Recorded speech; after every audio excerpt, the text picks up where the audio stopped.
Salut tout le monde et bienvenue à ce nouvel épisode de Télétravail en forêt.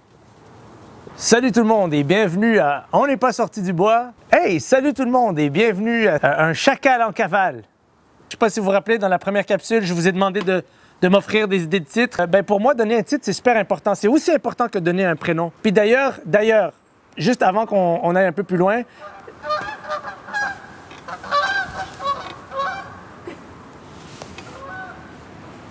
deux hirondelles, là, ou je sais pas quoi. Ils sont tellement cute. Ils sont tellement belles. Ils sont belles, hein? Wow!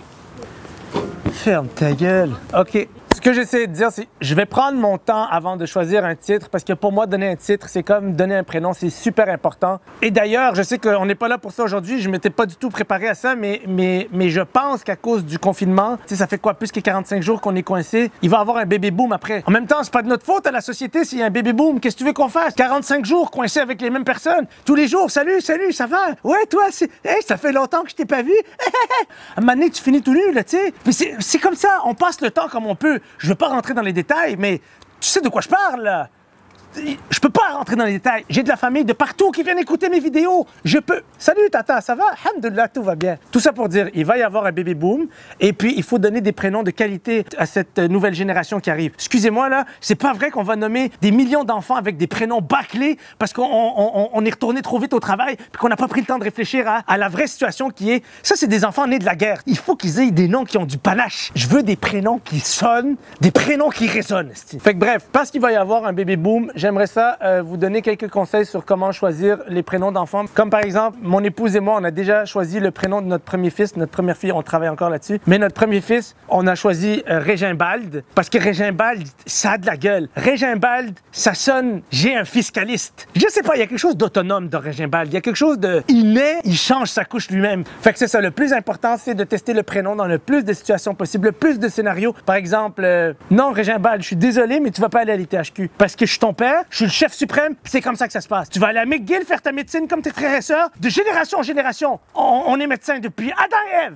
C'est pas toi qui vas venir niquer notre stats, vieux chacal. Faites-le en couple, asseyez-vous. C'est une belle activité d'amoureux. Écrivez des scénarios avec le prénom futur de votre enfant, puis laissez parler vos peurs, vos joies. Soyez créatifs, soyez libres, on s'en fout. Et ça va donner naissance à une belle cohorte d'enfants avec des beaux prénoms qui ont de la gueule. Tu sais, des prénoms qui disent, nous, nos parents, ils ont vécu la guerre. Ils étaient coincés à la maison pendant 50 jours.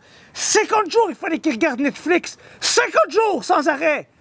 En passant, c'est vrai qu'on essaye d'avoir des enfants, mon épouse et moi, mais ça marche pas. Je sais pas pourquoi, ça marche pas. À mon avis, c'est parce que à chaque fois qu'on fait l'affaire, tu sais de quoi je parle. Je peux pas rentrer dans les détails de vulgarité parce que j'ai de la famille qui écoute. Salut tata, ça va? À mon avis, si, dès qu'on fait les affaires, adore, le lendemain elle se réveille, pharmacie, elle se pop un plan B.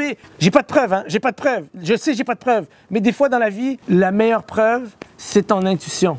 Ou ton instinct. C'est quoi la fucking différence entre les deux? Donnez-moi 2 secondes. OK, je suis allé lire la différence entre instinct et intuition. Parce que je veux pas juste dire de la merde dans cette émission-là, OK? Je veux quand même que tu sors d'ici en ayant appris quelque chose. L'intuition, il n'y a rien de mieux que des exemples concrets, OK? L'intuition, mettons que tu marches dans la rue, tu passes devant une école de danse, là, tu regardes par la vitrine. Oh, il y a un cours de tango. Un cours de tango. T'as jamais vu ça de ta vie, toi, du tango? Tu te dis, c'est quoi ça, cette danse particulière, le tango? Là, tu t'observes le monde, puis tranquillement, tu sens quelque chose à l'intérieur de toi, comme une petite voix qui te dit, il semblerait que le tango soit une activité qui soit propice à ton bonheur. What the fuck? D'où ça vient, cette voix-là? Ça, c'est ton intuition, OK? Une fois que tu as écouté ton intuition, tu te dis, il faut que je danse le tango. Mon intuition me l'a dit. Fait que là, tu trouves une partenaire. Je sais pas comment. J'ai pas tous les détails de mes histoires. Fait que là, tu trouves une partenaire, vous vous mettez à danser le tango, puis là, elle te dit, yo, est-ce que ça fait genre 10-15 ans que tu fais ça? Tu fais le tango? Là, tu te dis, non, je viens de commencer. Tu sais, dans ta tête, t'es comme, yo, est-ce qu'elle me niaise? Là, tu te dis, yo, tu me niaises? Elle dit, non, t'es fucking bon au tango. Là, tu fais, yo, ça, c'est l'instinct. C'est quand le corps parle et bouge sans que tu aies besoin de réfléchir. Et là, je sais qu'il y a des gens qui se moquent de moi parce que je dis tango au lieu de tango. Tango, c'est la façon occidentalisée de le dire. Je suis un fucking expert en tango. Je peux t'éblouir comme ça. je veux pas le faire là parce que je veux pas faire mon frère, mais je suis vraiment bon en tango. J'ai été initié jeune au tango parce que quand j'avais 10 ans, je travaillais au marché aux puces L'Angelier dans le sous-sol.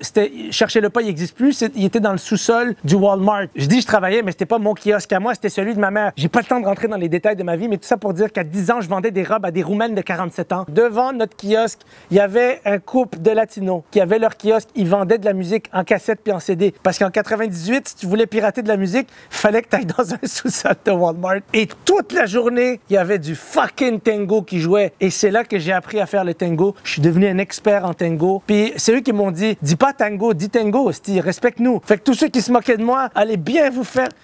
Je vais pas aller jusqu'au bout de cette phrase parce que salut tata, ça va? Alhamdoulilah, tout va bien. Je sais qu'il y a des gens qui sont comme Adib, ça fait des années on te suit, on n'a jamais vu une once de danseur de tango en toi. Comment ça t'as caché ça à tout le monde? Je peux pas tout... Premièrement, il faut un partenaire. Tu peux pas juste danser comme les...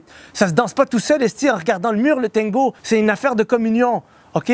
Puis deuxièmement, tu sais quoi? Je vais aller chercher mon épouse. C'est la chose qui nous unit le plus, c'est le tango. Nous, c'est ça qu'on fait à tous les jours en confinement. On fait du tango, ça nous détend. Je vais aller la chercher, mais juste avant, il y a eu beaucoup de messages qui ont été écrits pour me dire c'est pas juste les parents immigrants qu'il faut bannir de WhatsApp. On m'a dit qu'il y a beaucoup de parents caucasiens qui foutent la merde là-dessus aussi. Donc, ça a été demandé de manière assez explicite. Adib ne ségrègue pas les parents immigrants des parents caucasiens. Mets-les toutes dans le même bateau. Ship-moi ça à l'autre bout de la planète, loin de nos réseaux, loin de nos datas. Vous êtes en train de niquer nos cartes mémoire. Est-ce que vous avez compris, les parents? La manière de signer la pétition, c'est encore une fois de s'abonner. Continuez à me proposer des idées de titres parce que j'ai pas encore eu un coup de cœur. Donc, c'est le moment tant attendu. Je vais aller chercher Viens! Je vais chercher mon épouse. On va danser le tango. C'est un peu stressant, mais en même temps, il n'y a rien à... Pourquoi t'es stressé, Adib? T'es un fucking expert. Je suis un expert en tango. Depuis l'âge de... C'est dans mes... Je suis né. Je suis tombé dans le tango comme Obélix. J'ai quasiment plus le droit d'en faire, sinon je me... Anyways. T'as compris ce que je veux dire? Je reviens, là, je vais juste aller la chercher. Babe, j'ai dit au monde, on va leur faire un petit tango, là. Comment ça, non? T'es gêné, Steve? T'es fucking bonne au tango, de quoi t'es gêné? Tu t'es vu dans les miroirs, Steve, pendant qu'on fait nos cours de tango? T'es la fucking meilleure tangoeuse que j'ai vue de ma fucking... Je peux pas danser le tango tout seul, bébé, si je danse tout seul. Je leur ai dit que depuis que j'ai 10 ans, je danse le tango, viens. Je vais avoir l'air d'un fucking menteur sur Internet devant toute la civilisation moderne. C'est pas correct. Honnêtement, c'est pas correct. Je suis pas fâché, mais je suis pas content. Je suis entre les deux, là. Je me sens abandonné. Abandonné, c'est le bon mot. T'es sûr que tu veux pas faire le... Viens faire un peu, juste, on fait 4 pas. On fait 4 pas de tango, gauche, droite, gauche, gauche. On fait gauche, droite, gauche, gauche, sur un 136 BPM classique. OK, fuck it, viens pas. Je m'en fous. À une condition. Jure sur la tête de ta mère que ce matin, t'es pas allé acheter une pilule du lendemain.